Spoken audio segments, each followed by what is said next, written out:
What's going on, guys? I'm back again. It's 9:20 here on the eastern side. Just thought we'd get underway here. Another one of those nights where anything goes. Kind of waiting to see. There we go.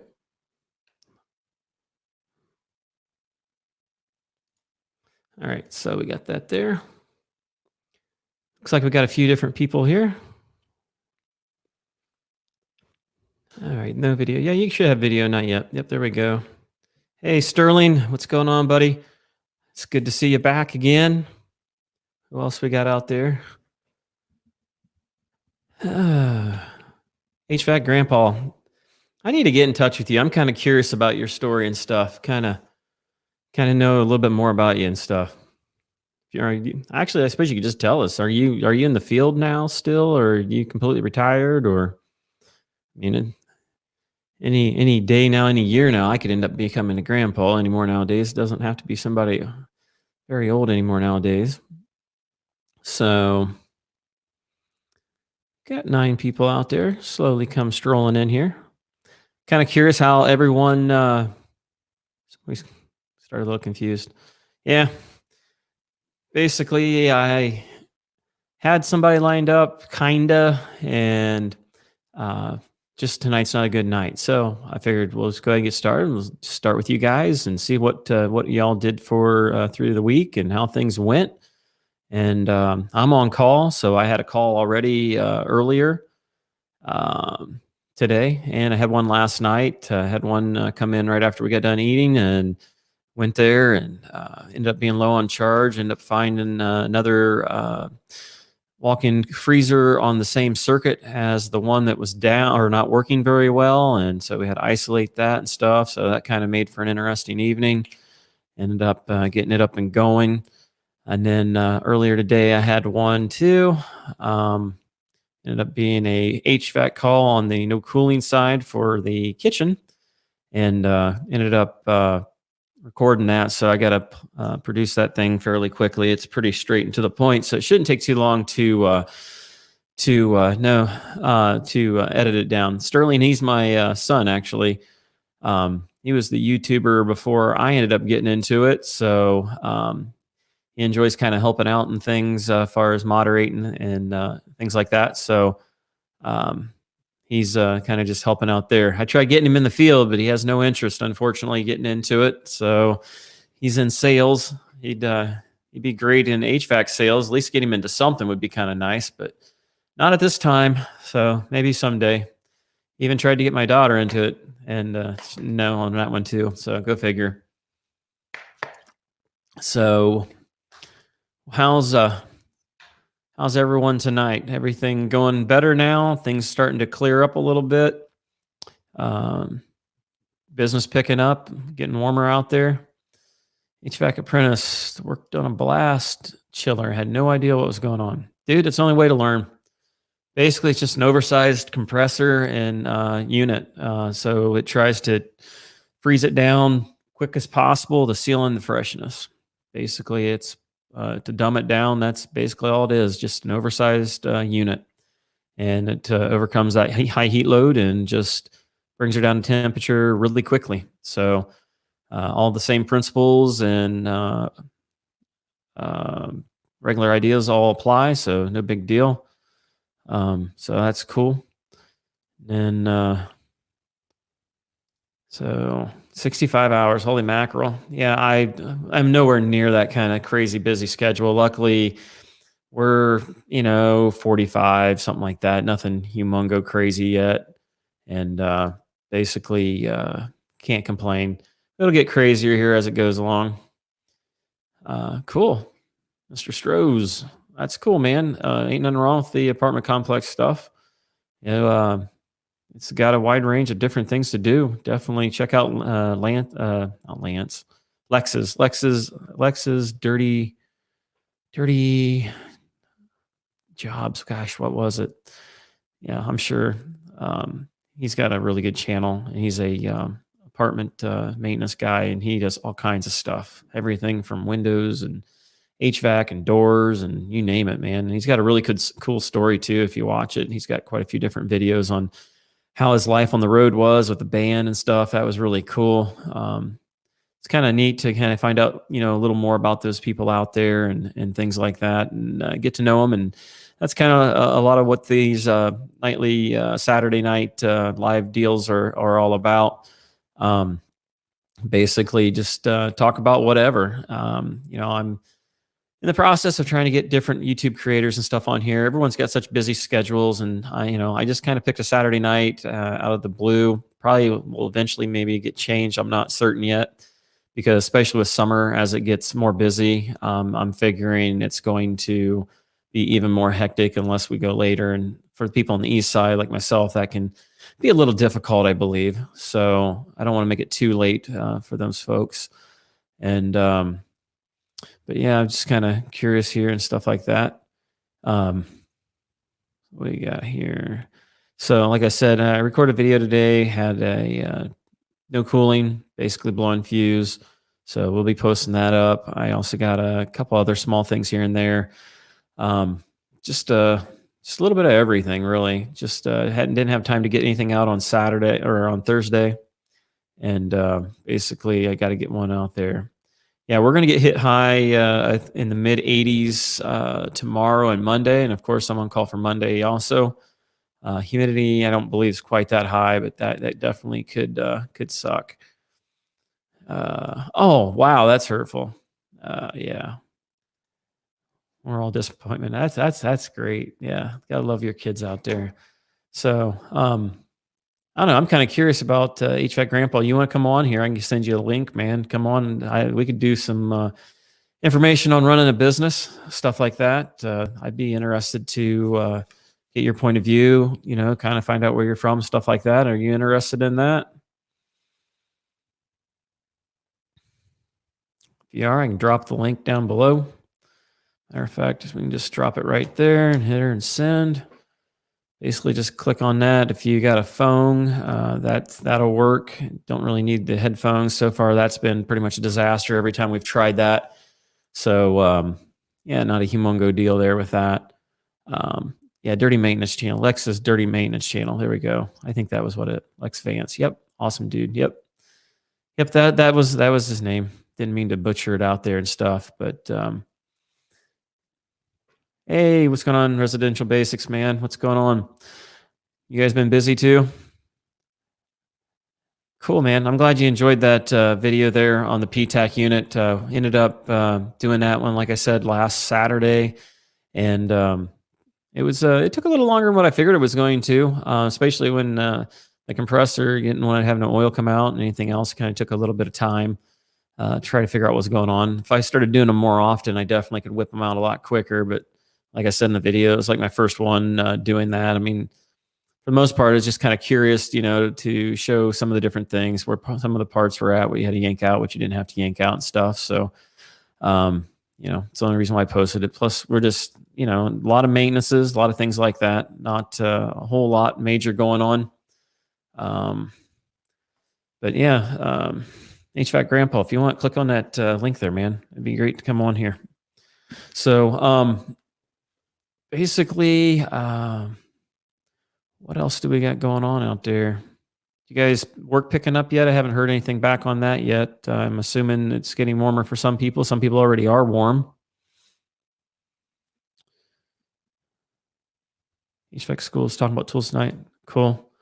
Yeah, I love tools. Tools, obviously, is something I really enjoy. Anything that makes the job funner and easier, that's kind of my thing. Sterling, I thought I did. I even programmed it in advance, and the people pop in there. A lot of times I'm kind of stuck just learning as I go, unfortunately. Basically, you tell it to schedule it, and then it doesn't even show up on my own thing. So I thought maybe it's because I am looking at it from my side that, maybe it won't show, obviously, the person that's doing its notification. So I don't know. Things go go astray as it goes. And generally, a lot of times in these beginnings, it's a lot of times the reason why um, things are a little slow. It's a lot of it is a learning experience, kind of just to get things going and get them underway. And you start learning the best way to do things. So they always say the best way to get started is to basically just do it and then see what happens after that. Um, and 5 no cools today. That's crazy. HVAC Grandpa, click on that StreamYard link there. If you got your phone, that'll work. That'll work out pretty. It should work just fine. And make sure you got decent internet. Not a big deal. Nothing's gone crazy. Steady hasn't gone crazy in Chicago. That's cool. Chicago seems to have the same kind of weather that we've got, since we're kind of like almost parallel with you guys. And heading. Cool. Yep, that is true. East Coasters heat. Yep. Yep. We were doing no heat calls not too long ago, and basically it was just I had my first no. Well, I don't know if it was my first, but I had my first no cooling on call basically today. And basically, like I said, it was a fairly simpler call, but it's a very common call. So we're going to go over that. If you guys have any questions and stuff, by all means, put them in all caps like Ghostface did here. HVAC dude. From what I heard, he wasn't allowed to make videos anymore. His company doesn't want him doing it, and that happens with a lot of it. That's the reason why I ended up having to take some of my stuff down. A lot of companies are worried about the liabilities and things like that. So, that's why I try to be very careful about what I show, that, it doesn't go into too many details, anything too dangerous, doesn't invade people's privacy. That's why I'm asking for permission, all those things. Those all make a difference, because, you never know. It, as long as you're safe and stuff, I don't see the big problem there.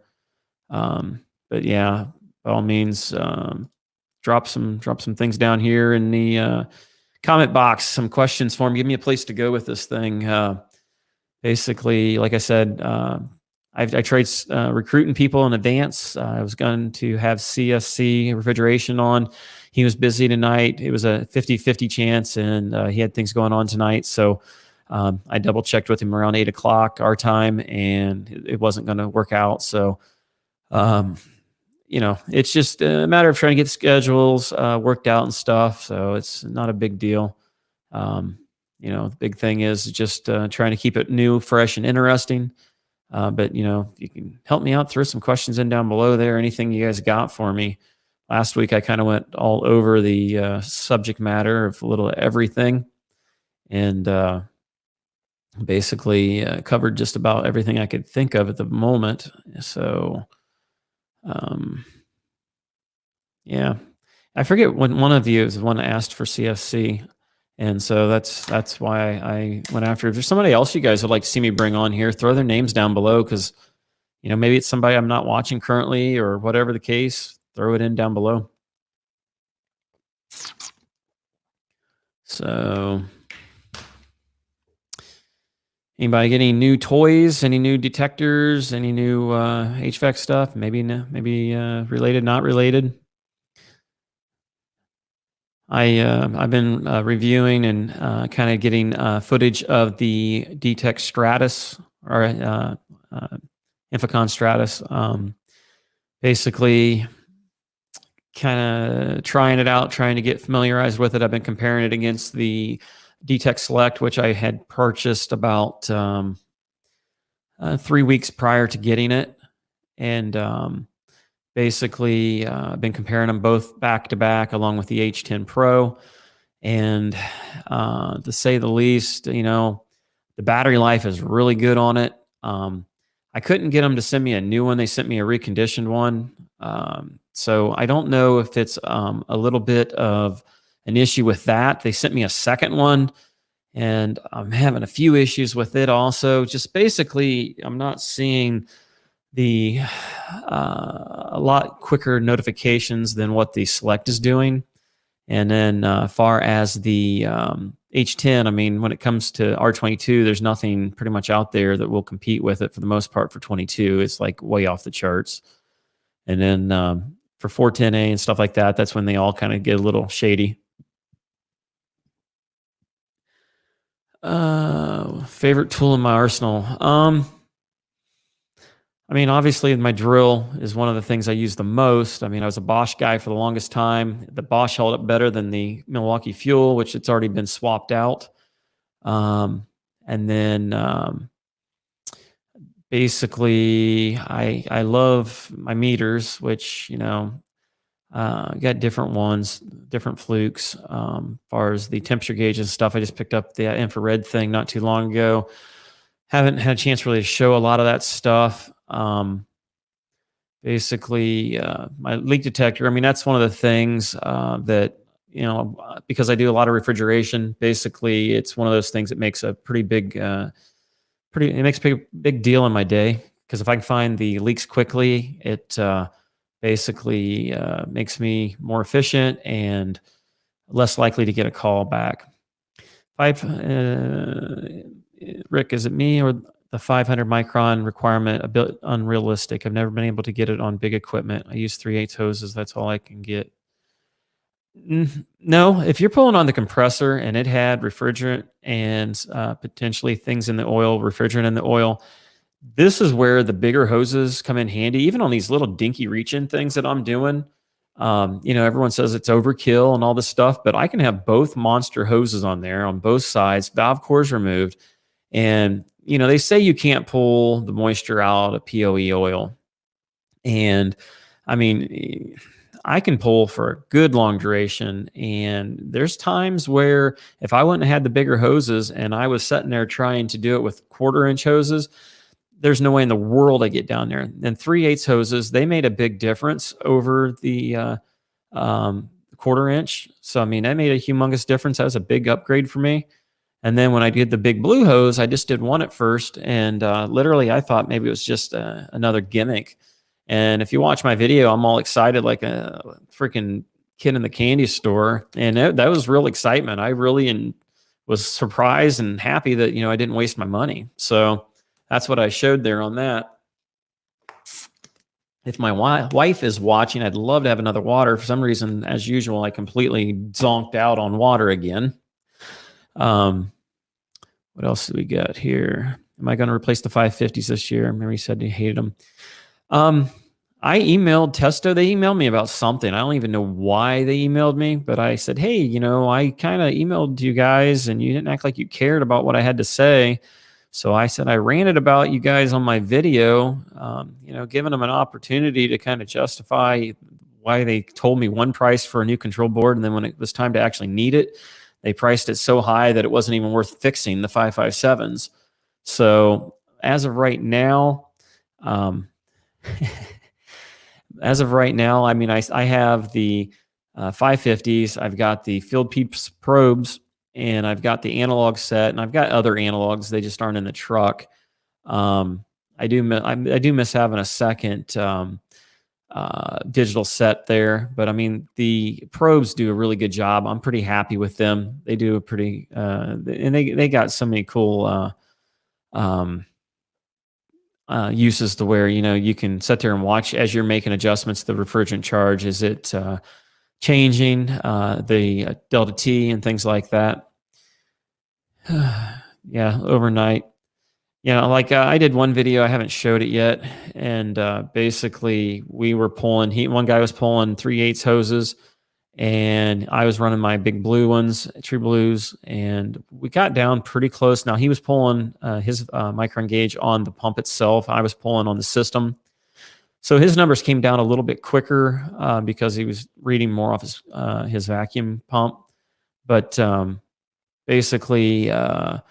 When it's all said and done, we all pretty much got down there. I mean, it was a monster system. Some of these videos just basically didn't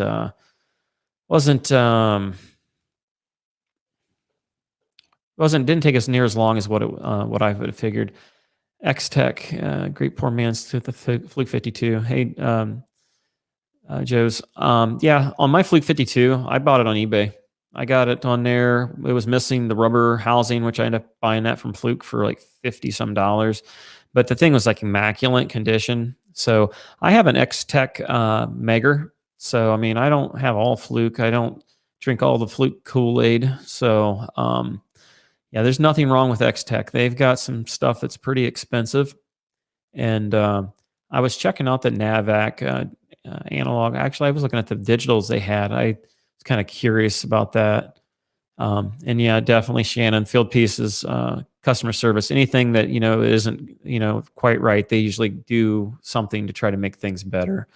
But yeah, the Testo thing, I don't know. They just seem like they really got cheap when they made them in China and then didn't put it on the manifold. They ended up kind of hiding that. The 557s were made in Germany, which is why they were more expensive, and they definitely had a different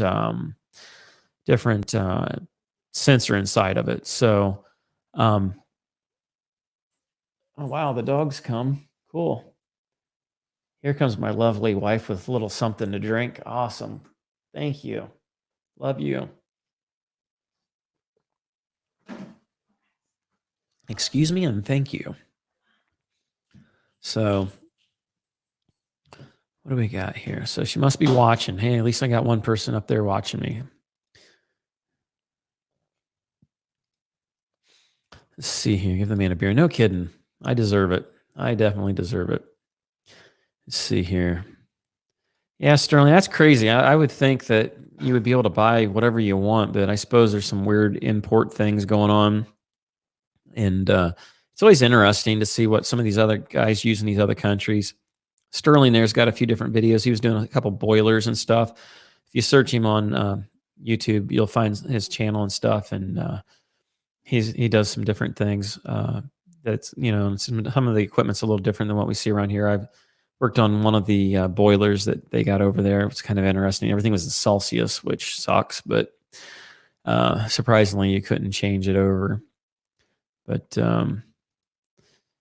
and I've looked at the field piece manifolds. One thing I don't like about them things, they're so big. Those things are humongous. And that's where I really like my Testo size-wise. It does pretty good. On the Stratus, it is very expensive. They are coming out with a new revised Detect Select, and I believe it's coming out at the end of this year. So it's got pretty much a lot of the features that this Stratus has. I don't know what I'm allowed to go into, so I don't want to go into too much details. He didn't ask me to be quiet about it, but just in case, I want to respect that confidentiality for right now until I know for certain. But they do got one coming out that's going to be, from what I was told, the same money as the Select. And the biggest thing I love about the Stratus is the battery life. They switched over to a lithium-ion battery. The sensor can be swapped out for CO2, and they're going to be coming out with a sensor that can do combustion or combustible gases. So that's going to be a humongous game changer there, being able to get all that stuff combined together. So I'm kind of interested to see some of those things. Oh, thanks, Ethan. I appreciate that. Here, I was overly enthused that she might have been at having a night with a Cat 2 system. I'm horrible with names, but let's go with Mr. Carlos. I had a reach-in 3-door glass freezer that had a semi-hermetic compressor in it that whooped my butt. And I have thought about trying to post the video. I went back 3 times. First time I was there for, ended up being low on charge, recharged it. And a month or so later, it goes acting stupid. Ended up having a shorted compressor, which took a little bit to diagnose because I didn't catch it right off the bat because it was a weird short.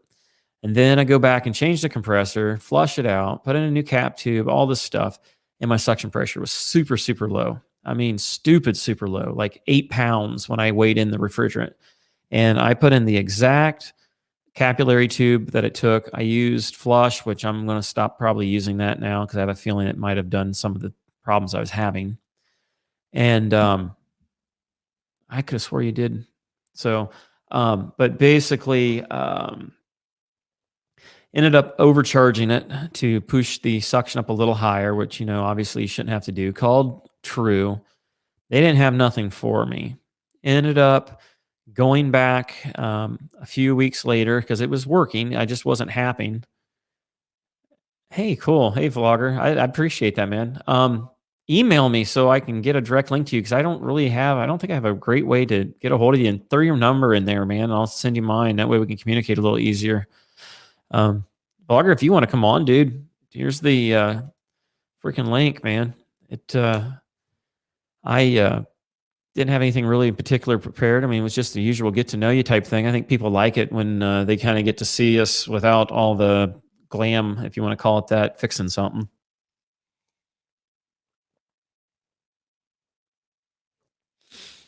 So, but anyhow, on that 3-door freezer, it was acting really ignorant. So I ran it by one of the bosses and said, "Hey, what do you want me to do with this? I'm not happy with the way the thing's performing. It's getting to temperature, but I don't like it. It ain't right." Superheat wasn't, even with me overcharging it. Superheat wasn't really coming back like flooding or anything like that. It did have a CPR valve on it. I ran it both directions. Didn't do no good either way. And then, so he's like, "Well, the only thing it can be is the capillary tubes." So in the video, I ended up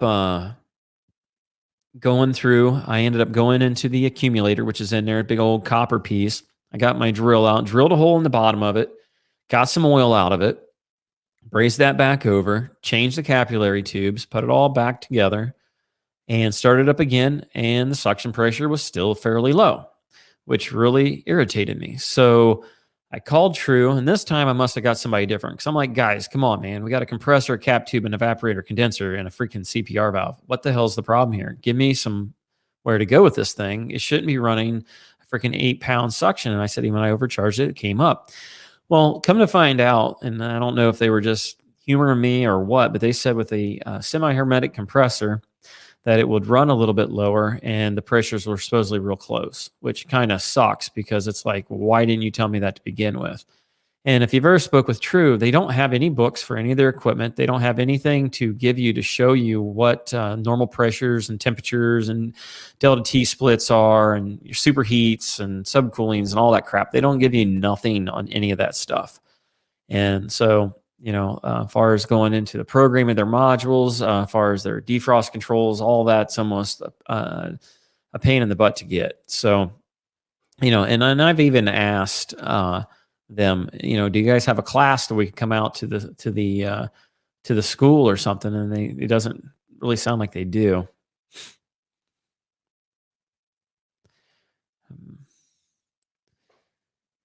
Uh, I mean, just the normal gauges. I mean, far as testo and field piece, and then there's a couple other ones out there. I don't know if they're still even in business anymore.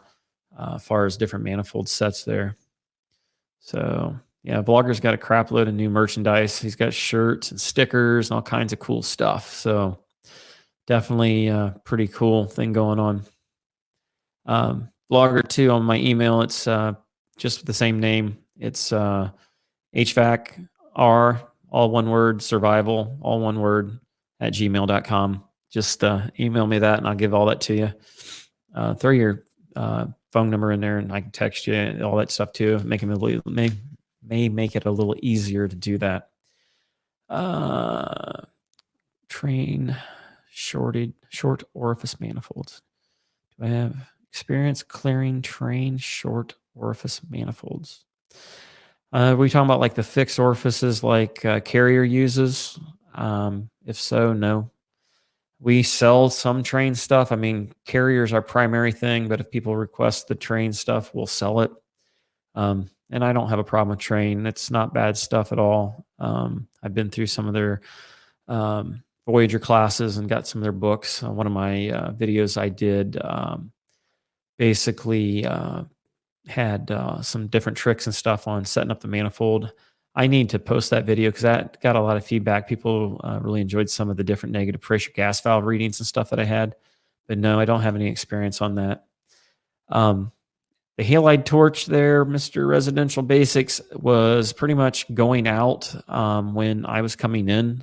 So, and halide torches, from what I've been told, only works with R20, CFCs and HCFCs, I believe, are the only things supposedly won't work with HFCs. I don't know if that's true or not, but that's what I've been told. So, um, between my ultrasonic and my 3 different leak detectors and everything else, I mean, generally I find it, but it comes down to usually looking in the obvious places and things like that. But no, I never used that. Some people say it worked really great, and I never really had a chance to do it. So, there we go. Matthew Blue, thoughts on the ultrasonic leak detectors, Accutrak. If you search my site, I have 2 videos on it. I have the standard VPE Accutrak, which is the little handheld with the little snout, the short little snout on it.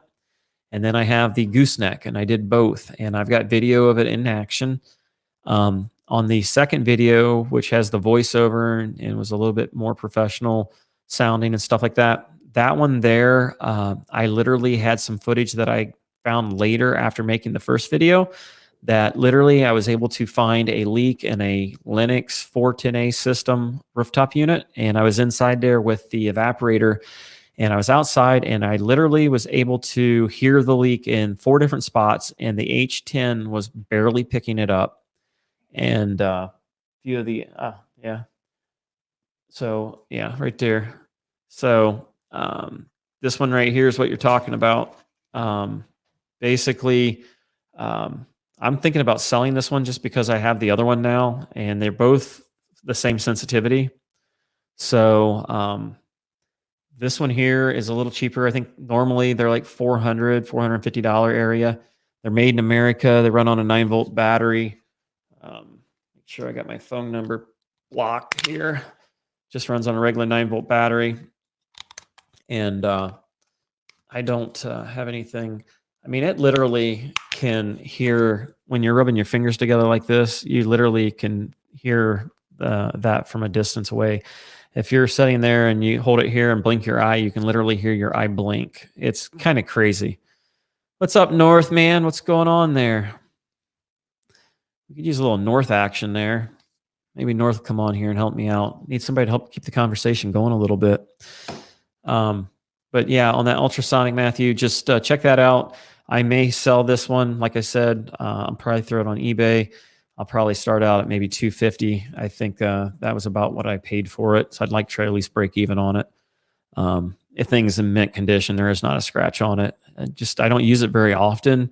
That one there, benefit of it is it actually can listen to the bearings and things like that. So that's the only reason why I thought about not getting rid of it. The gooseneck doesn't do that. So, and then fire spray it down with a little bit of water. You know what though? What I noticed, residential, is the water will actually, you can hear the bubbles busting. So it can throw you for a loop, and you think that you've got a leak, and really it could be the water, the hydrogen in the water releasing, so to speak.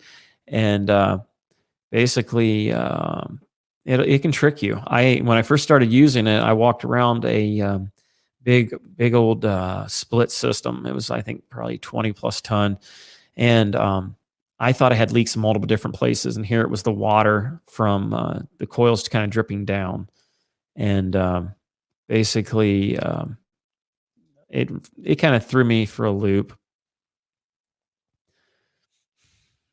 I have cooling IT racks where I have decent superheat, crankcase heater, okay. But I see a lot of foam in the sight glass, white foam like that with flood back. From what I was always told, yes, possibly flood back, but is it a flooded start possibly? Is it a pump down? Because you may not have it flooding while it's running, but are you getting flood on startup? Possibly. Hard to say. Yeah, definitely. If your superheat's coming back, I mean, that kind of makes it a little difficult to say that it would be flood back. If your superheat's okay, but a flooded start is a possibility. I guess it depends on whether it's a pump down system, whether it's got a solenoid or not in it. So yeah, what do we got here? I have heard about using the TXV on the trains and potentially maybe the carrier. Um, I, would be curious to see what it would take to do that. I'm sure you could probably just look up the tonnage and do it, but if it don't work out, how much money are you going to sink into it, and you'll be on the hook for it potentially. That'd be the only thing that would kind of stink. Um, I don't know what they cost to just replace them. I've heard of people heating them up with a torch and things like that. I've never cut them apart to actually look inside there to see exactly what it is. But if I ever get one that I replace, I'll definitely chop that out and dissect it so that we can see what's inside there. Yeah, Shannon also has a couple of videos on the ultrasonic, and he shows off checking the ballasts and stuff on the lights in the room. And it's kind of crazy, all the different things that you can hear with it. It's pretty crazy. So it's definitely a neat little gizmo. I mean, it won't work on everything. There's flares. What's going on, Adam? Dude, if you want to pop in here, man, I'll throw out the link there. You guys kind of, when I had that screenshot with all you guys on there, I got more views that way.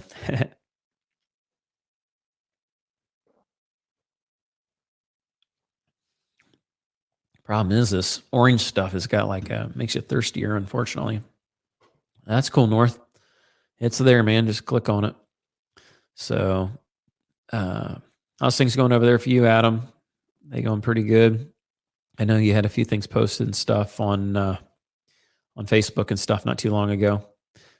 Any questions you guys got? By all means, come on, throw them up there in all caps, man. Give me a place to kind of start here, as far as what to talk about and things like that. I'm pretty much an open book. That's kind of cool. Cool. From Iraq, Babylon. Heard of that. Where I can buy this product. Which B&B, what product are you looking for, man? Kind of curious. So I'm not going to stay on super long, Adam. I'm figuring maybe an hour. I kind of want to keep things going, every Saturday night until I find a better time and date to do it at. Basically, I'm not going to stay on super long. I literally was trying to have guests and stuff like that lined up in advance, but between me and myself and I answered that, Laura. Basically, having a hard time just getting things scheduled. I have a tendency to wait to the very last minute. And a lot of times that's it. So even when I did try to do it a little bit in advance and stuff, that still didn't work out. Because a lot of times, I mean, guys don't have their emails posted even, so it's really hard to find them. So, hey Tony, how's it going, buddy? Appreciate you guys viewing. All you guys out there, appreciate y'all viewing. If you would, be sure to hit the thumbs button up, if you would, please. Kind of lets people know that I'm worthwhile to watch. I try to be anyhow. Today may not be that great of a day, but here we go. Yeah, I'm trying to, man. They'll pop up here for long. A lot of times, it takes time to go down there, get your computer booted up, especially if you got the microphone stuff and all that. I prefer not to use the phone, but the phone, it gets it done. Thank you. I appreciate that, man. I try. I apologize for not getting nothing out on Thursday. I've got 2 potential pending. Sterling, I use both. If I'm not going to be moving around a lot, like say I'm at a furnace or something like that, I will use a nailing pad. I use the CSC, the one that has the yellow writing on it. That's what I use. I've got 3 of them. I got one I've completely wore out, and I got 2 that are fairly newer. And then if I am working in a restaurant or say on a reach-in or something like that, I'll use the knee pads. The ones I've got, If you look in underneath all my videos, I've got little links, and some of them are kits. And in some of those kits, every kit's different. I got like my most commonly used tools. All of them get links to Amazon, and basically, it's a way to make a little bit of money. I mean, I get a gift certificate every month or two for maybe $30 to $60. I mean, it ain't like we're making mega bucks or anything. They give me like 1 to 2% of whatever the price is, but you still pay the same price. It doesn't upcharge you nothing. It's basically a finder's fee for me recommending you go buy it from them. So, but and my links there.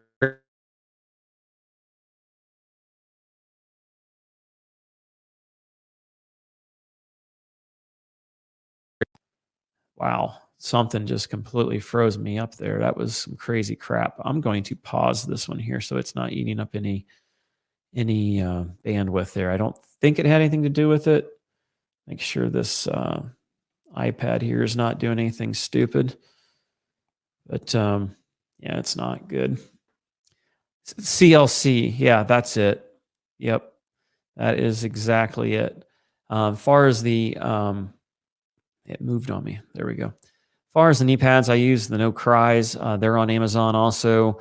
I've seen those at different places. I had the gels. I really like those kinda, but they had a tendency to shift on the left and right, and then they kind of mess with your kneecap a little bit, and I don't really care for that. So, but yeah, that answers that hopefully on the what type of kneeling thing. Yes, Generac does train you. I went to school for them back in 2006. The company that I worked for at the time, all the companies I work for do electrical, plumbing, regular HVAC, residential, commercial, and this one here obviously does refrigeration. And basically, they do have a class. It's usually for residential now. It went from a 2-day to a 3-day class. Basically, you'll be in class for about 7 hours, something like that.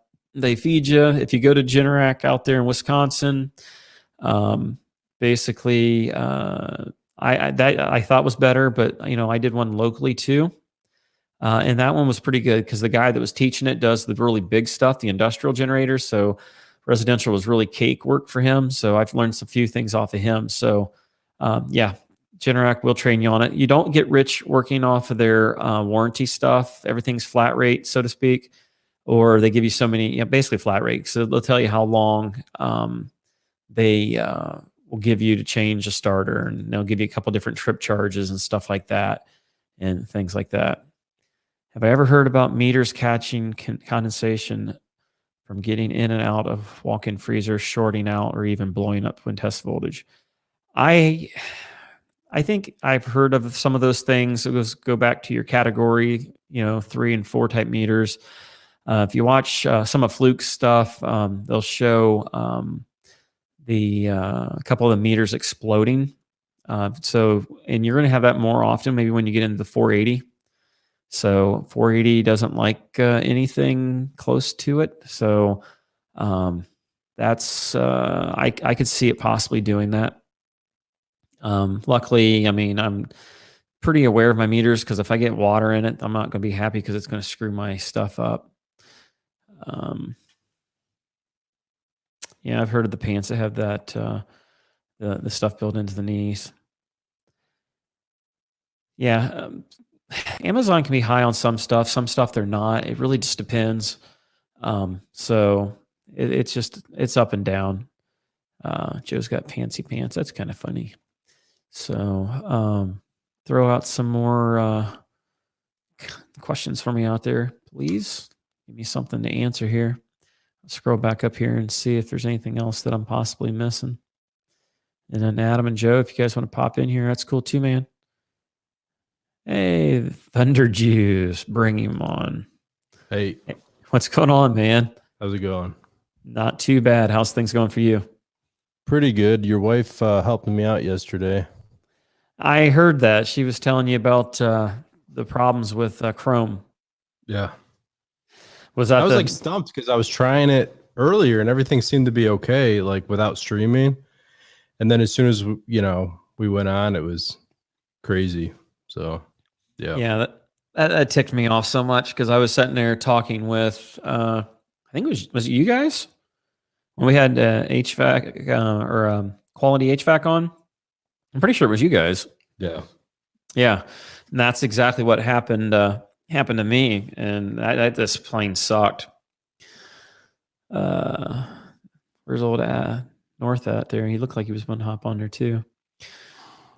Yeah, cool. What else do we got out there? So, far as for you and stuff, I mean, things getting a little warmer, obviously, ain't it? Yeah. I was messing around with my garage setup today, and I got rained out. So, On that air conditioning thing you talking about working on? yep. Okay, how were we just piping it in yet? Oh, it's all piped in. I actually pulled a vacuum on it. Everything is good to go. I need another relay though. I went to a supply house this morning. They didn't have another relay, but so what I found is when it started pouring, so I couldn't charge it, so I couldn't really test it that long. But when it was pouring, I was trying to charge it very quickly, and what I found is when they both turn on at the same time, I have two Nest thermostats, one in the garage and one in the house, because I got them for free, right? And I just ended up warranting them. The one in the garage, I needed a new sub base for, but so I have one relay set up, so when the garage is calling, the Y1 terminal jumps over to Y2 in the house. So if the house is calling, Y2 will kick on right away. But by doing that, Nest is realizing there's a Y2 call. There's the voltage at Y2 when there's not supposed to be, so it kicks it out. So I need to add another relay, normally closed relay, and then open it up when the garage is on. So What's basically, going isolation. on? Hey, my wife didn't help you out, did she? What the heck? This guy looks like a jerk off. Yeah, that's what Shannon was like, man, that's not the best way to start a conversation with a guy. Your wife was helping me out yesterday. He was talking and referring to the problem he was having with the Chrome and getting the camera to work with StreamYard or whatever. Oh, what a cluster screw up yesterday it was. Really? Wow. Well, Oh my gosh. The one thing is, so shortly before everyone came out, because everyone was running late, I had my Stream Deck said there's an update available. So I updated it. And right after that, I guess it's because of the update, but OBS crashed. Nice. But the reason why I updated it is because the Stream Deck will be useful with Streamlabs now. So I'm hoping to switch over to that. We'll see. Yeah. Yeah, they jacked me for another monthly fee, so I'm hooked on for another month probably. So I was hoping to maybe basically start doing the OBS thing, or OBS, but I was tinkering with it earlier. But usually I always try to figure this stuff out as we go. So I heard Rick, since restaurants got back, you've been picking up a bit, eh? Yeah, I mean, we've been doing some anyhow. I mean, a lot of the ones we do were open, but they just weren't open to the general public. They were coming in and stuff. You look like American now, dude. Now, North. An American Italian or what? Yeah. I'm from New Jersey. What's up? Forget about it. Exactly, I'm gonna whip your ass.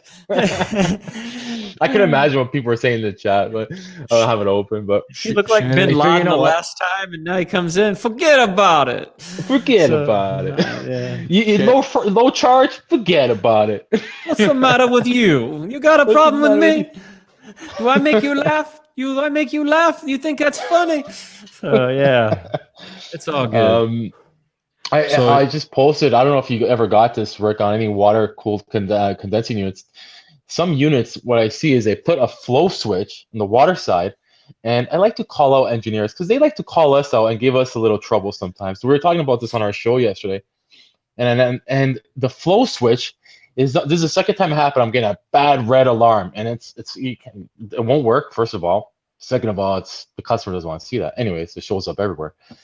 The friggin' shaft on the flow sensor was cut short. Like they don't make it long enough to flow in the horizontal. It's just up to the vertical. It was so messed up. I never seen them. I was like, what is this? How are they letting this go by quality control? Now, does it But have a anyway, spinning thing inside there, or is it just somehow it's a sense it flat. off a metal rod of some sort? Yeah, I think it's plastic rod. Really? And yeah, and it's not even inside the stream. And I was just so flustered because I'm there trying to figure out like what's going on. I'm getting good readings. What is going? And then I take this apart and I see this damn shaft. So I was just wondering if anybody else seen this. I know you work on a few water source, so I was just wondering if you ever Yeah, seen I it. mean, I think on ours, I think it basically just has pressure. It's not really truly a flow.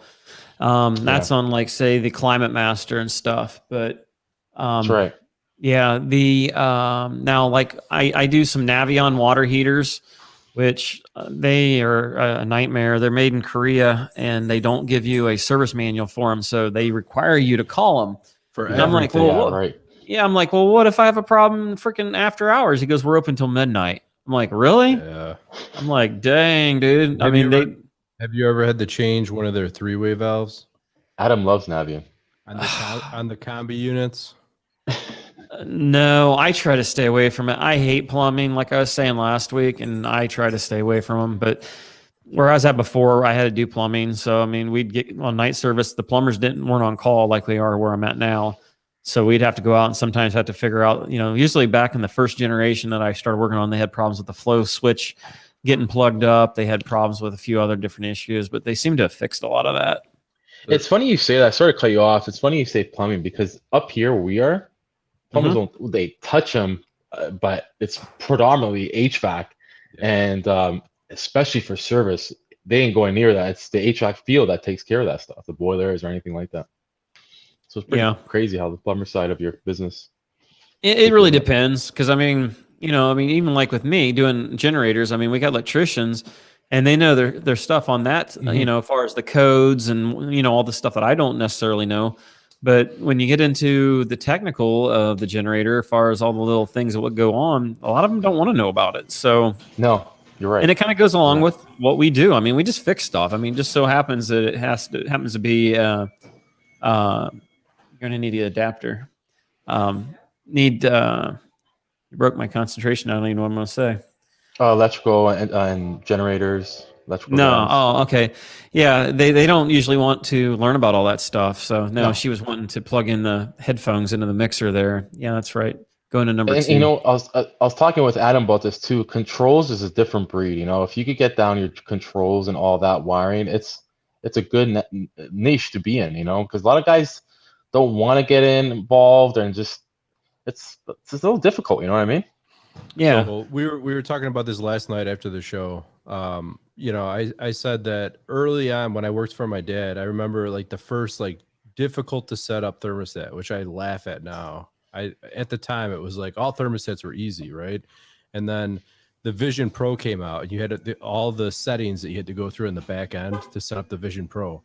And I had to always set them up because it was difficult at the time. And now you look at like, what were we talking about, Joe? The Tecmar too cool heat pump 656 or stuff like that. And that thermostat is like probably 20 times more difficult. There's like a million settings you have to go through. Yeah, I actually have it. I was telling Adam I have a book that have like a template. It's just in case I forget. But I was telling Adam, a lot of clients I deal with, they just want their shit melted. So anything, let's say hours of melt after, idle, everything is not maxed, but it's there because they just want to see it melted. They don't care about energy saving. Energy saving for snow melt doesn't exist. Yeah. So except the customer I'm doing a lot of stuff for right now, he's like super conscious of everything. Like he was complaining about, so he has 3 different zones for snow melt, and one is concrete. The other is they stapled up and put a radiant barrier underneath for steps for a wooden porch. And the back deck, they laid PEX in a slab and put the decking right on top of it. So there's 3 different like climate zones, and they had it set up as basically one. And he was complaining about 2 of them were not, the 2 on the decks were not melting properly. So I just extended the melt time after the sensor would dry. And he's like, why is my boiler running after my sidewalks are dry? And he was complaining about it. It's like, I don't know what you want me to do, man. Jeez. Oh, there we go. We got rid of that stinking banner. Somebody asked me how long I'd done refrigeration. Pretty much hardcore with where I'm at now, probably about 5.5 years, and then tinkered with it off and on. You know, maybe I might run a walk-in or reach-in once every week or two. So, I mean, that's not going to learn near as quickly as when you're doing it like 2 or 3 a day or more. So that answers the question one of the persons asked out there. When I tuned in, you were talking about that ultrasonic leak detector. Yep. So why are you selling it? You have another one, or? I got 2 of them. The first one I bought it used on eBay and tried it out and did a video on it. And basically Accutrak liked it. So they sent me the other one to try out. So basically I've got that one. They're both the same. One's got the gooseneck and one doesn't. Well, the one that doesn't is a little cheaper, and that's the one I was thinking about getting rid of. But it has an advantage far as being able to have the little probe so you can hear like a stethoscope. And accuracy wise, they're both the same. So I'm just right now, I got 2 of them in my truck. I've got 2 Inficon link detectors now. I've got the H10. I've got a TIF. I mean, I got so much crap right now. So the TIF just stays at home even. So it's like I want to get rid of this. I was talking about this last night. I ran into a leak I couldn't find last night. I'm wondering, have you heard about this, Rick? About that white easy pull line set, the Armaflex? Yeah, the ones that supposedly don't snag. Yeah. Have you heard about if water gets in behind the Armaflex that it has some kind of chemical reaction with the Armaflex and creates some kind of acidic? No, I do notice that they kink. They kink really easy. Yeah. When even with my Hillmore bender, not saying I do any side work or anything, but basically I was bending a few different line sets. I don't like them because they seem like they put the money in that anti-rip stuff, but the copper. The copper is really cheap feeling. And when I use some really high quality stuff, I can bend 7/8 into a perfect 90 with no kinks or ripples or nothing. But that white stuff, man, it kinks. So I wouldn't be a bit surprised if it don't do something kind of dumb. My question is because I was using an H10 and someone was asking me last night if an H10 is good to be using on R410, and I found leaks no problem with the R410, but apparently other leak detectors do better than the H10 and R410. They say it is. I mean, the big thing with the H10 is just kind of knowing its characteristics. I'll put up with a lot of the quirks. Like the biggest thing on the H10 is the shorter battery life, and stuff like that's one of the things that kind of sucks a lot with it. But basically, it'll pick it up. It's not as sensitive. The most sensitive it is R22. It's like 0.006 ounce a year type leak rate versus 0.05 or something like that. But it will find it. It's not as good. I mean, and that's what's funny. It's like all these detectors. Some are stronger and better at others. Yeah. Like 404, the H10 does good on it. The TIF ZX, I've got that handheld. It's just as sensitive almost as my H10 on 22. Because if you ever taken that test vial on the H10 and tried it on the Inficon, it won't pick it up. The Inficon won't pick it up. And supposedly it was supposed to be R11 or something equivalent to it. But the calibration gas, it's not necessarily good for all different detectors and stuff. But no, like 134A, the H10 is a little less sensitive on that than what say 404 is. Who's building something in the background? No, actually, people are doing fireworks here on the weekend for you guys. No kidding. Really? Yeah, that's what they are, fireworks. I'm like, snap. I'm like, it's on a piece of wood or some shit. What's going on? No, yeah, that's fireworks, yeah. Oh, yeah, cool. The H10, as far as R22 goes, I've had it where I walk into like a mechanical room and I have it on a small leak and it starts going off right when you walk in the room. You know what I mean? You know what I mean? Yeah, and I love that about it too, because I mean, usually it like I was doing one and I wasn't allowed to record in this particular building. But it was a monster. It was a 35 horse compressor. It had 2 35 horses in there, and it had 4 evaporators actually, 2 on the east side and 2 on the west side. And it was low on charge. And so I was searching all over for the leak. And then finally, the last one that I got to, here it was. And the detects, both of them didn't seem like they wanted to get it. And then my Select, I had used it barely even an hour, and the battery was going dead already. And that thing's 3 months old. I've already complained to them once. They sent me 2 extra batteries, so I got a total of 3 batteries. And I got rid of that Select, one of the earlier generations I traded for the H10, and I had the PM, and the PM did great. But I ended up picking the Pro up for $200 used on eBay. It was like brand new. Some guy owned it for about a year or so, and basically it's been like brand new. It didn't come with the original factory charger. It was the only thing I had to buy, but I love it. I mean, I guess I'm just kind of weird trying to get into different, just to know what really is the best. And honestly, I think it's a combination of. It's nice to have more than one for battery life, but the H10, it's hard to beat it. Which is the Detect the one? Which is the one that the newer leak detector that shows the parts per million? That's the Stratus. That's the one I've also got. They sent me one of those, but they sent me a reconditioned one. And I thought I talked to one of the sales guys. I'm like, dude, I said, it's not looking good here. I'm like, I really don't want to disrespect you for sending it to me and show that it's basically about equal with my Detect Select, because I had just bought that, because everybody at my workplace, everybody uses a Select. And my thought was, why am I going above and beyond with my H10 and finding leaks that they're not finding and basically create more work for myself? I mean, that sounds horrible, but if I'm looking for stuff that they can't find, then what's the point, of digging up more work? And maybe, so if I find what they find, we should be equal. You kind of see what I'm getting at? It's kind of, I don't know, a weird way to look at it, but that's why I went back to this. I added that to my arsenal. I got a good deal on it through through Zorro Tools. I got it for like 20% or 25% off. So I got it for like what was it? 300. It was a lot lower. It was about $100 lower or whatever. And so it was like 320, something like that. We got another guy here. Hey, what's up, Joe? Adam. There he is. Andale, what's going on?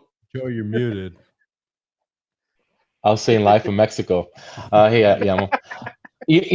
I never tried the ultrasonic. I think I mentioned. I think honestly, the first time I even know about this thing, I never knew about this ultrasonic leak detector. Was I think Shannon's videos. Honestly, I never knew about this, and I was always wondering, like, if it's a far, you're working commercial, it's a huge evaporator or whatever you're working on. What do you got to do? Put it on a stick and tape it like a hockey stick? So how do you get to these? Like, how sensitive is it, and how do you reach these hard to reach places? Like, no, right here's what it looks like.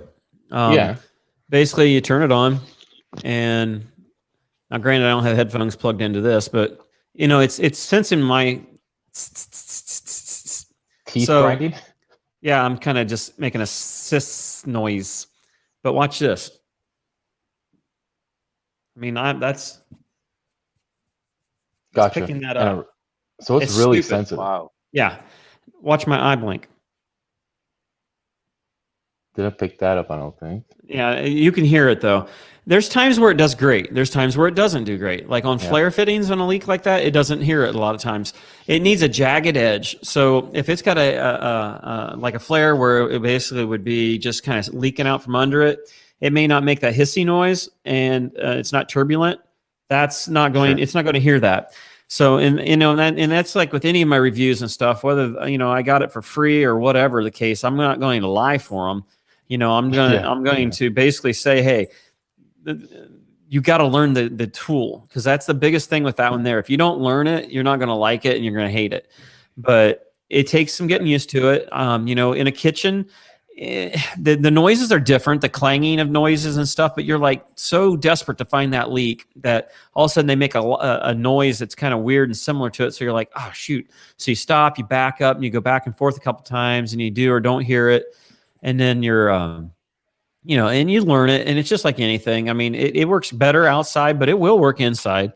But then you're in the kitchen and they start running water and stuff. And that makes it really difficult too, because water makes that noise when it's coming out of the strainer and stuff. And how about on the wind outside though? Like the wind. Wind does not bother it. Nope. Okay. Wind don't bother it. Talking don't bother it. My last leak detector, I was so discouraged over the years with leak detectors. This was years ago, 10, 15 years ago. and I could never find anything. And it was like if the wind would blow on it, it would start picking it up. The last one I had was a TIFF, and I'm like, Yeah. screw this. And that's when I started using dye. And I used dye for a long time, and dye. I found a lot of leaks with dye. And then, that's when I was watching early YouTube videos on the H10, and I saw all the success everyone else was having. And why am I black? I don't know. That's why I was wondering where you went. You're back to black. Were you tanning or? Sterling, I don't know. I suppose if you had a really tight fart, maybe you might hear it, but generally no. or a tight bum. Yeah. But no, now you're from England, bum. I didn't know that was a Canadian thing, but okay.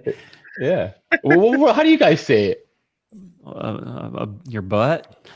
Oh, your butt. Yeah. Let's try to be politically correct here. Your bottom. Your buttocks. Your bottom. Like Forrest Gump would say it or something. Yeah. Got shot in the buttocks. Yeah. That's Forrest Gump, all right. Yeah. I think Adam agrees with me, but the H10 is the best leak detector out there. I don't know about everyone else, but I've never once used the H10 on auto. I always use it on manual, and my finger is always on the dial adjusting the sensitivity, And you know what's going to work. I mean, like, say technically you're not even supposed to have to search 22 with the small leak. You're supposed to be on medium, because it will find stuff that's so small that it's not worth fixing.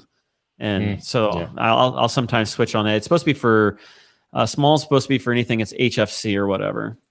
Oh, okay. But, but I'll do it on all of it. 410A. And on 410A, the one guy always talks about cranking up the heat a little bit. And with my place, we charge I think $5 for each time we do a leak check. So that money goes into buying us a new sensor at the end of the year. So I get a new one every year, and generally they're still fine. Don't even need replaced, but I'll do it. But yeah, I've been real happy with it. That's another one. Basically, you've really got to learn it. So yeah. Which TIFF did you have? Was it the ZX, Adam? I couldn't tell you. I haven't opened it. I actually just put it online. I could look it up. Is it blue? Online for sale. Yeah, it's blue. It looks like a woman's toy. That's what people said that it supposedly looked like. It had a. While he's looking, Rick, that dog. That's the dog I'm trying to convince my sister to get, because they are adorable. They are awesome. Oh my God, those ears! She is the first girl dog I've ever had. I've never liked girl dog. I never thought I would like girl dogs, but I'll tell you what, she whoops the shit out of my pugs. Oh yeah. Yeah. If you look at these you have pugs? I got 2 of them. Yep. 2 pugs. I had 3. Really? Every other day, Jan was posting a picture of a pug. He loves pugs. They're cool dogs. Yeah, I love. Yeah. The hell very much. It's the RX1A. RX. Yeah, that. I think. Let me search that one real quick. Let me see what that looks like real quick. I think that one was a turd. RX1A. I mean, it's pretty old. That was when I got discouraged. I went through a couple. Oh yeah, that was before that one's not very good. Look up TIFF ZX. That's the one I've got, and I've been real happy with that one. It's got a few false alarm weirdo things here and there. It does really good on 404. Does awesome on 22. Don't do too bad on 410A, and it's cheap. And it's made in America. It's got a 3-year warranty on it, and it uses a pentode diode, so you've got a heated diode, but it's a pentode. And come here, Pugsley. Come here. Here's one of them. And basically, you can't poison it, which is okay. Yeah, here's one of the little pigs. That's beautiful. Yeah, he's the lover of the group. And then mine, he must be upstairs. He's getting a little, even though he's younger than this one. He's kind of small on my screen. Is that a tracker on there or? No, that's their outdoor fence. So if they go outside, they get too far away from it. It'll get them. Yeah, I put it on my hand. It's not fun. So they hear the warning beeps. They start running towards the house. But Nice. yeah, it puts out a transmit signal. It's not one of the in-grounds, so I think it's been really good. But put it on a battery backup because otherwise power goes out. Sometimes it tricks them out a little bit. I was going to ask you, Rick, did you hear Adam realize, I don't know if anybody else heard it, about Milwaukee and their vacuum pumps? What was it, Adam, they were saying they patented it, or I actually saw there was a video on YouTube. Some guy he researches the patents that Milwaukee puts out on their new tools. Okay. And they I don't know if it was this year or last year, they put out a patent for a combination reclaim/vacuum pump. Battery powered reclaim vacuum pump. So supposedly that's hitting the market soon. I definitely think I'm going to be picking that up if it hits, you know. and he tells me this. I don't know if I just picked up I'm waiting for in the mail the Navac 4. This guy bought the Navac thinking that he's going to get the Makita to Milwaukee conversion, not knowing that they're not. I don't think the batteries are actually Makita compatible anymore. That was the first generation of their prototypes or whatever. Yeah, and I even bought some Chinese batteries on eBay, and they don't do too bad. I got them for like $32 for like a 6 amp-hour battery, but that's good to know. Yeah, it's not bad. I tried it, but yeah, the patent thing, which is awesome. You can look up any of those things. That's a pretty nifty thing. And I thought about bringing a couple people on that aren't in HVAC, but some family friends of ours. They're both engineers. Actually, I got 3 engineers that are kind of part of the family. The one works for the patent office. The other one's an instructor for one of the colleges, and the other one works in like designing. I don't know what the hell he designs now, but research and development. I thought about bringing them on there because everybody hates an engineer. And I thought about bringing them guys on. That's good to hear from them on their side. Yeah.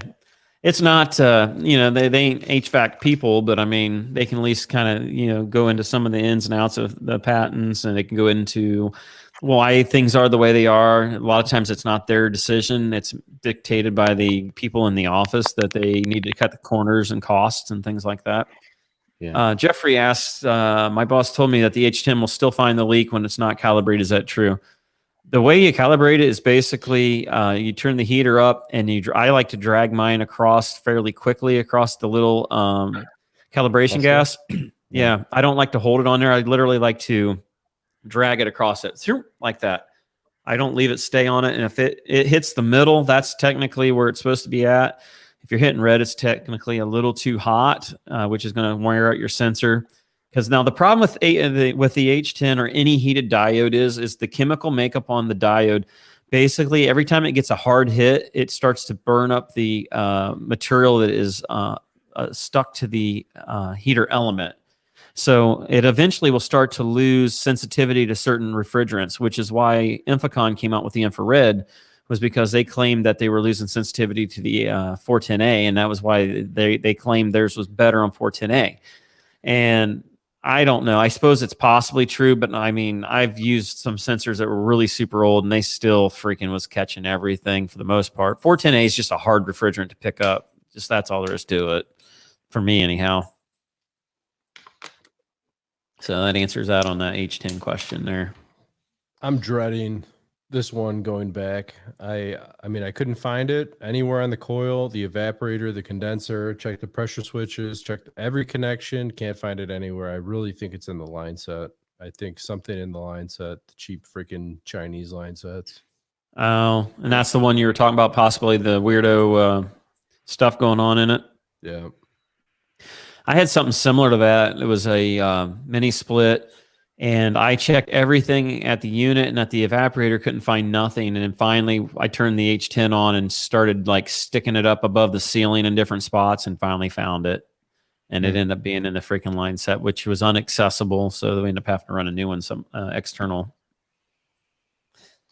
I have a feeling that's what you're gonna have to end up doing, Adam. It's not gonna be. Yeah, and I don't think that freaking leak stop crap is worth a damn. I've tried 3 different ones. I think they're all garbage. Yeah, I hear you. Yep. I've tried them all, and none of them worked. And then it's almost $50 a can, our cost, and then you feel like you rip somebody off. It don't work. Yeah. Sometimes. Go ahead. Didn't Ralph drink that stuff? Oh, jeez. Jeez. I'm pretty sure he made a video where he drank that stuff. Was he pissing yellow or? I don't know. Yeah, but yet he hates Nylog so bad. That was a pretty interesting one there. Poor guy from Refrigeration Technologies. Yeah. Oh, they're going at each other? Oh God, yeah. You didn't see that one? No, I didn't know. Oh my God. I don't understand it. He kept going on and on about that you need to know the right way to flare a joint and the right principles behind it. And I mean, it's a lubricant. That's all it is. So it's not Loctite. I mean, so I mean, supposedly it'll help keep the threads locked, but I mean, I don't see how. But I mean, and then it was like, well, is it throwing off your foot pounds when you're tightening it up? And it's like, well, I bet it probably is a little bit, but I mean, whether it's oil or whether it's Nylog, does it really matter? I mean, they're the ones that came up with these so many foot pounds. It should be fairly close, whether it's slippery oil or that. I think the most important part is the backside of the flare. Absolutely. Threads, Yeah. Because on the threads, what some of our guys were doing is they were using that white. It's made by Loctite, but it's 576 something. It's a 3-lettered thing. It's not thread lock, but something similar. It looks like a pipe dope. And we'll put that on just the threads, not on the mating surface or anything like that. Because I mean, I got into it with one guy once that we did an LP gas line and literally put that crap on the face of the flare. And I mean, I ran his ass down in one and down the other. I'm like, dude, you could have blundered. And it had a freaking gas leak. And you want to see somebody that's an asshole when you endanger one of the customers. I am a total asshole when it comes to that kind of stuff, especially when it's over something stupid. Yeah. So, but before I did that, I made sure I went and researched it first. And I was right. Yeah, you don't put that crap on the freaking face of any of that stuff, even on gas lines. But yeah. So what's going on down there in Mexico, man? You guys busy at all? No, not really. Well, it's starting to lift up a little bit, but not so much. Yamo just showed us a picture. I don't know if you posted it yet. A guy mounted a split system, a mini split with what are those Yamo, like they're shelf holders, metal shelf holders? Yeah. I don't know how to say it in English. Yeah, it was crazy. The things you see, unbelievable. So like L brackets, L metal brackets. The things I see in the past and right now here, they are crazy. I bet. I think if one of you guys came to Mexico and you will get crazy with 1 week of work. Well, yeah. And guys are dropping there because they're pressurizing with oxygen, which is another scary thing. I know 2 technicians. One did die, and the other one is alive but very bad. They pressurized a system with oxygen.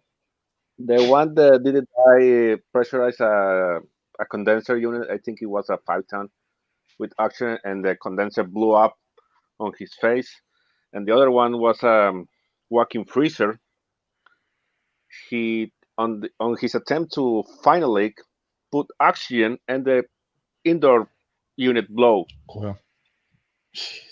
And he has pictures to show it. It was crazy. Like, wow. Yeah. And I guess that's a cheaper way, right? So we had some people do some work down in Mexico. Do you guys really use sawzalls and stuff to cut the line sets and put them together? I don't. I use a normal cutter for copper. But I know some people that use sawzalls, angle grinders, and even bend the tube like this until it snaps. Oh man! Oh my God! When it came to like some hydronic stuff, these big systems, even older systems, bigger pipe, and sometimes you just can't get to it. Sorry, but I'm hitting that grinder to it. I'm gonna, either grinder, sawzall. And I'll make the best of it. I'll bevel it. I'll bevel the edge with the grinder, but you gotta do what you gotta do, I guess, sometimes. On the line set? Yeah. No, not line set. More hydronics. Oh yeah, I don't see no problem with that. There, it wouldn't be so bad. You got to get that Milwaukee tubing cutter, Joe. Which one? The battery powered one. Oh, this one. My favorite tool. I use this for the refrigeration. One, the one you lost. But the thing is, on. like, it only goes to 1 inch. So anything over 1 inch of Did hydronics. you ever buy that imp 2-inch or 2.5-inch tubing cutter? Oh, the one you showed me there. Close quarter. What's it called? I gotta look and see. It's freaking expensive, but man, It it's is a tight cutter. Yeah, I was planning to get it, honestly, but I guess this was always easier. I don't know what's it called. Apparently, I can't remember the name of it. Yeah, I thought about it, but it don't. I thought it didn't do all the sizes we would normally use, though, like 3/8 and stuff like that. Which one, the Milwaukee or? Yeah. No, it does. It doesn't. Yeah, it doesn't go that low. It goes up to. I know it does obviously 5/8. 1/2 inch. It might do 3/8. 1/2 inch plumbing. Yeah. 1/2 inch plumbing. Okay, so 5/8. Yeah. So that's it. But hey, you know what? Anything else below that's pretty easy. But yeah, here's the Milwaukee pipe cutter. Search it. Yeah, the M12 two cutter. It's amazing. It saves your wrists. It saves time. And when you're tight to the wall and you have no choice, sometimes it's key. I love it. I love the tool. Do you got the PVC cutter? Because I thought about getting that, but some people say that it doesn't do so good on the 2-inch PVC.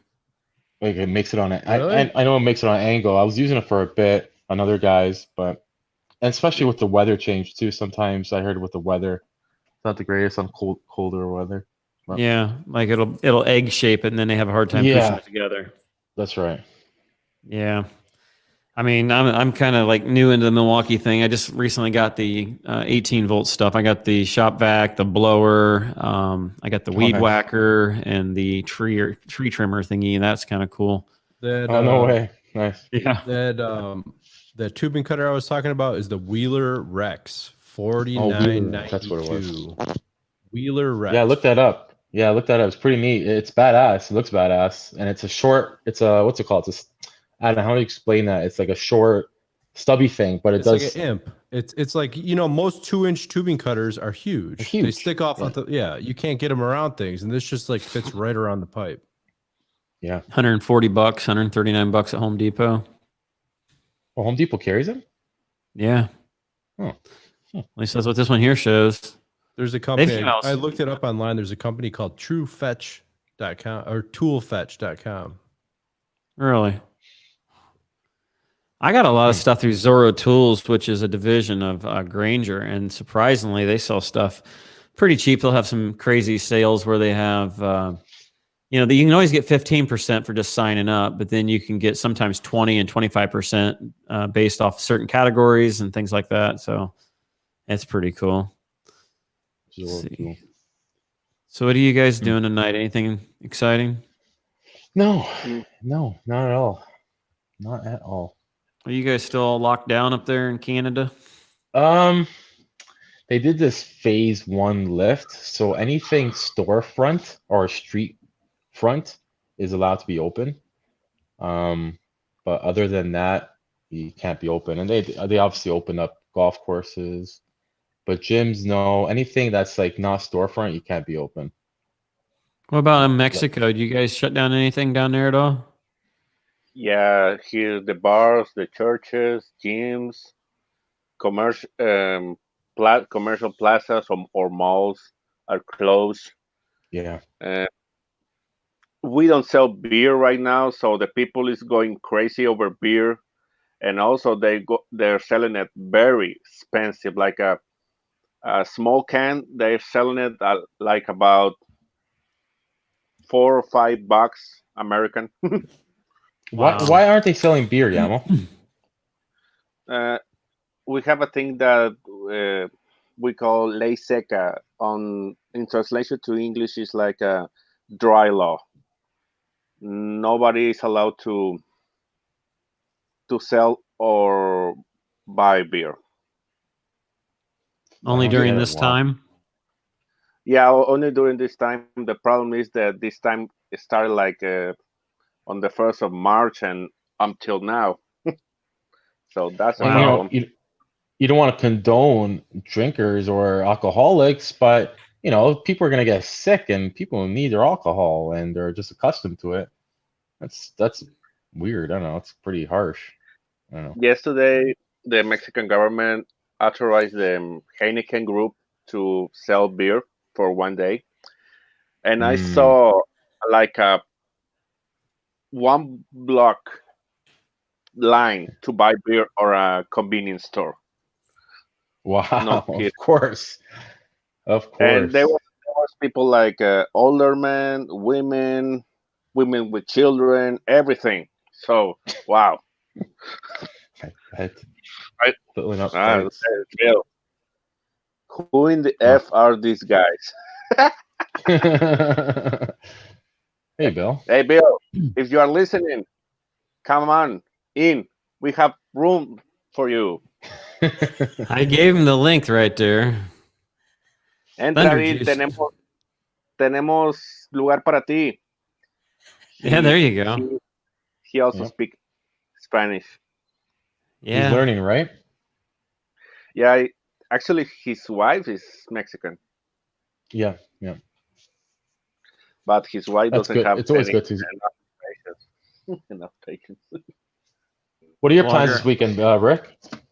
I'm on call. So Oh. I figure I'll probably get hit. And I had a couple grocery stores call in. Like earlier, I had one. It was low oil pressure, and they have 4 compressors or 5 compressors on the rack. So I called my one guy. He looked at it and locked it out, and he thinks I'll be all right. But if not, it's about an hour and a half away that I have to go. So other than that, I had a no cooling that I'm gonna probably edit and throw that up because I didn't have anything come out on Thursday. And then it's been pretty decent for being warmer, but I have a feeling tomorrow and probably Monday's when I'm gonna get poked. Vlogger, Yeah. I've been using a mixture of my regular Note 10 and my GoPro 7. The 7 makes it nice because I can sit there and lock it onto a unit with my magnetic tripod. But I mean, otherwise, I mean, if the lighting's not good, no matter what video you got, it's going to suck. So, I mean, it's going to Yeah. slow down the frame rates. I've noticed when I get outside, and then the frame rate, because I shoot 60 frames and it looks really good when it gets plenty of light. But if it gets dark, or if you got that auto on there, because it'll automatically slow your frame rate down, that'll make your picture look a little crappy too. So you got to lock it in there. So why do you do 60 and not 30? My boy was the one that was pushing me to do it. I didn't like it at first, but I kind of got used to it. Kind of seems more real lifelike and whatever. Gotcha. Oh, curious. He's trying to say he's all dirty or something. I mean, I was mowing the yard, dude. I got grass all over my shirt and everything else. So it's like, whatever. It's all That's right. pretty Curious. cool, though, Rick. You got your landscaping equipment all Milwaukee battery pack. That's pretty cool. I did. I had a steel weed whacker. I gave that to my dad, and I took the 18 volt. And, I justified it because, I mean, that freaking weed whacker thing, I bought it with the trimmer piece was like normally $399. I got it for $360 something. And then I got the weed whacker attachment. Normally it was $120, and I got it for $99. And then the vacuum cleaner is my favorite thing. I'm able to, pull things, suck things right out of drains, whatever, and it cleans right up real easy. So I really love that. And that little blower Fernesto uses, I've seen him using it. I'm like, what the hell is that? That thing is the coolest little tool. I love that thing. I blew out some nasty old condensers that had packed full of crap. I didn't have to get my nitrogen out. Just turned that tool on and blew the shit right out. Oh, serious? That's cool. Yeah. Wow. I mean, it ain't gonna do one that's like jam packed full of crap or grease, Sure. but I mean, as far as moderate or something like that, it cleans it right up. I mean, or if you're working on a furnace and it's in a warehouse or something and it's got crap in it, or a rooftop unit, you can blow that crap all out of there and make it look nice. I mean, it's pretty cool for that. How about little units that are inside the store, or let's say on top of a reach-in or something? How do you blow those out, or do you suck them out? Like, how do you clean those without getting everything everywhere? It just depends. I mean, if it's really like, say if it's greasy or whatever and it's low, I've got a cookie pan that's probably about an inch thick, and I'll use my pump sprayer. I'll spray like some yellow cleaner on it, and then I'll rinse it with water, and usually that'll get it. Now, if I can get away with nitrogen, I build an attachment so that I can come straight off the bottle, which is obviously dangerous. But I chopped off the end of the hose so that I wouldn't be tempted to put something on the end and cause it to explode. And Gotcha. basically, if I use that, I mean, when you get truly, 1,000 pounds to 1,500, 2,000 pounds coming out of that hose, it'll blow some crap out. Oh, And yeah. it's pretty amazing. I always wonder because these guys are using CO2 and stuff, and that's why I started asking about it. And that I'll take I carry a bath towel, an old bath towel in my truck, 1 or 2 of them, and I'll take that and I'll dampen it and then put that on the side of the coil, and then I'll get in there and try to go up and down with it like I would with water, and that'll blow a good portion of it out, and that helps a lot too. Sure. Curious says he's a little camera shy. That's BS. You can just leave the lights off, Curious. I mean, that would work too. Yeah. Matter of fact, you can just call me on my phone, man. I can Bluetooth you in here. Bam. Yep. I'm at 6%. Hopefully hanging in there. Yeah, not all bad. So, other than that, yeah, go ahead. Nothing else. I was just gonna say, other than that, you're on call. Other than that, so what is it? Is it a rack system? You said? Yeah, it's a grocery store. It was a cooler. If it was a freezer, he said we probably had to go, which it's just an oil failure. So who knows what it is? Because a lot of them, they all have oil returned together. So if only one of them's tripping, I'm kind of curious why, because you got oil separators on the rack, and that usually distributes it back to them. So if only one of them's tripping, I'd be curious to know why. So like I said, I'm a little newer to that stuff, so it's a learning experience. I'm the rookie on that thing, so I'm learning as I go. Just like earlier this week, I had one. It was 35 horse unit, and here it had a plugged screen in the oil filter. Couldn't pump. We had like barely 5 to 9 pound pressure differential, and 40 is kind of normal. And I wasn't 100% certain. I mean, we learned about it in the chiller class, but until you start doing it more often, you're not going to remember that stuff. And that's what sucks. I forget things really quick if I'm not doing it. And so we ended up valving off the high and low side and basically dumped the oil into a bucket, and it came out nasty as hell. And he pulls out and he goes, "Do you know what's going on with this?" And it looked like a shriveled freaking, like it smashed it down. And he goes, "That was sucking so hard on that because it was so dirty that it started to collapse the screen." And the screen was like about the size of your finger and about yay long inside this compressor. It had 1 3/8 nut on it. Took that thing out, cleaned it, used some brake cleaner type stuff on it, threw it back in there, and then we had a 35 pound differential then after that, and it worked fine. But man, that thing's vibrating, so they got all kinds of issues. Sure. And how long was it like that, right? Yeah, exactly. We quoted a new compressor. I guess the cost on the compressor is $11,000 just for the compressor. Wow. Yeah, I'm like, holy crap. Yeah, and I'm like, the old one is probably a nice $3,000. Who knows? Yeah, it'll be a core charge, I'm sure, for it. They'll want it back and probably rebuild. It's a Copeland. Now, I was going to say a lot of these systems don't have, let's say, oil. Like, how do you determine the oil pressure? Because a lot of these systems don't even have anything you can see that. It just has, like, let's say, a low cutoff or whatever it is. How do you determine oil? Yeah. On those ones there, they'll have an external one. And he kind of made fun of me a little bit when I said it, because I'm like, dude, I haven't done, compressors with freaking pumps for 20 years, and I don't really remember. I didn't do a bunch of them. I mean, I don't lie about it. It's like, I don't know everything. So it's like, whatever. So he's like, well, I didn't know you didn't know that. I'm like, well, that's why I'm asking you. I'm like, I don't try to tell you too much, because then you're going to look down on me and never let me work on this stuff. I want to learn this crap. Most people don't want to learn it. So let me in, dude. And basically, you look at your regular suction pressure, and then you look at the pressure coming out of the pump, and you subtract the two. So, and that's how you get your differential. So if you got, say, a 20-pound suction and you got 45 or whatever, you'd have like a 20-pound differential, and that's how it looks at it.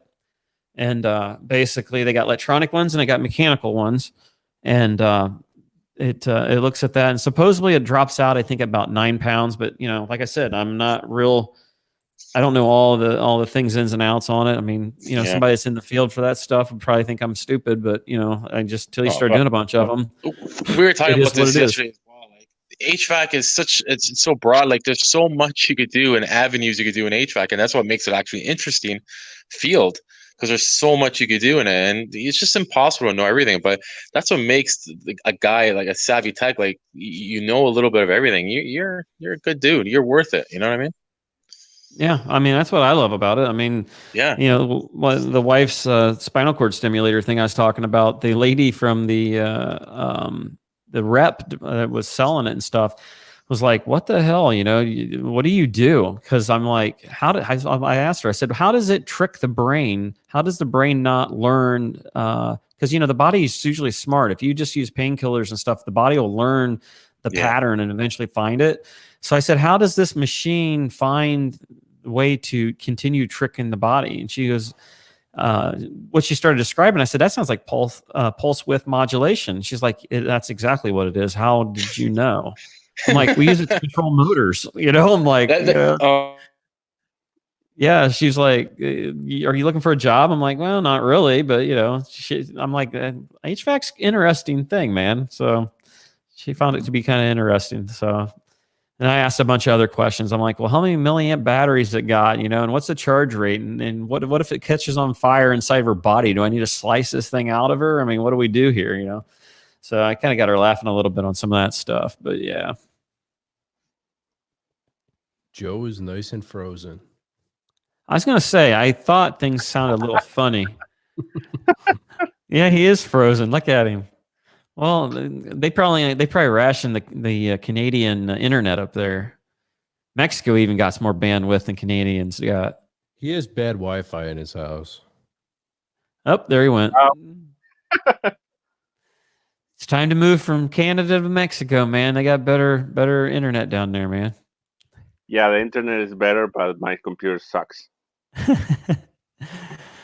Well, they don't give you guys the electronics. They just give you all the manufacturing jobs. Yeah. So, well, we're coming in an hour and 36 minutes. And I know you asked about how long I'd be on. I don't want to keep you guys on very long. We're coming at 11 o'clock, so we can always wrap this thing up. Whatever you want to do. Yeah, I mean, we ain't getting no answer or no questions or anything from any of the people, as far as I can see there. So I'd say we're probably good to go. And Curious, he's afraid to come on because he's camera shy. So I mean, you know, it all falls apart. We'll blame it on him. So yeah. If you guys out there like what we did tonight, if you would, go ahead and give it a thumbs up for us. Appreciate it. I'd like to thank Adam and Joe and the Mexican sombrero there for coming in and help giving me something to talk about. I appreciate it, guys. According to this guy, my name is Yamo. Yamo. I have no idea, man. I just went with what you wrote down there on the on the page there.